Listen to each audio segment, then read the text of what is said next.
আসসালামু আলাইকুম। শেখ হাসিনা পালিয়েছেন, গণহত্যা করে পালিয়েছেন, এটা পুরান খবর। ডক্টর মোহাম্মদ ইউনূস উনি বাংলাদেশের তত্ত্বাবধায়ক সরকার বা অন্তর্বর্তীকালীন সরকারের প্রধান হচ্ছেন, এটাও পুরান খবর। বাংলাদেশের মানুষ সকলে অধীর আগ্রহে আছে কখন ডক্টর মোহাম্মদ ইউনূস এসে দায়িত্ব গ্রহণ করবেন। তো এরই মধ্যে তিনি বিভিন্ন আন্তর্জাতিক গণমাধ্যমে উনি বেশ কিছু বক্তব্য দিয়েছেন বা ওনার থেকে বিভিন্ন ব্যাপারে বাংলাদেশ সম্বন্ধে জানতে চাওয়া হয়েছিল। তার ভিতরে একটি প্রশ্ন ছিল, প্রধানমন্ত্রী শেখ হাসিনা পদত্যাগ করে পালানোর পর, যদি ওরা পালানোর পর বলেনি, বাট আমি এটা বলছি, এটাতে লেখানো ছিল পদত্যাগ করে পালানোর পর প্রধানমন্ত্রীর বাসভবন বঙ্গবন্ধু শেখ মুজিবুর রহমানের মূর্তি ভাঙচুর করা হয়েছে। এই ব্যাপারে তার মতামত কী? তো ডক্টর মোহাম্মদ ইউনূস অত্যন্ত সুন্দরভাবে গুছিয়ে কথাবার্তা বলেন এবং উনি উত্তরটা দিয়েছেন সেটা আসলে একটু আমাদের সকলের উনি আমাদের মনের কথাটা সুন্দর করে বলেছে, সুন্দরভাবে বলেছেন। আমরা হয়তো বা এটাকে সুন্দরভাবে বলতে, উনি কী বলেছেন আমরা শুনি।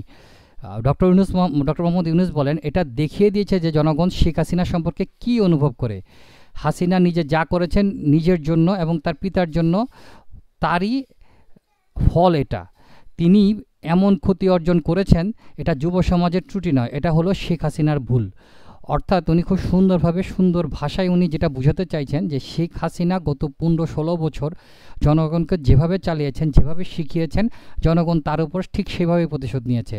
উনি তার বিরুদ্ধ মত বা তার মতের বিরুদ্ধে গেলে বা তার বিরুদ্ধে কেউ কিছু বলতে গেলে উনি যেভাবে মানুষের উপর হিংসাত্মক আচরণ করেছেন, হিংসাত্মকভাবে উনি ঝাঁপিয়ে পড়েছেন, জনগণ ঠিক সেভাবেই তার উপর ঝাঁপিয়ে পড়েছে।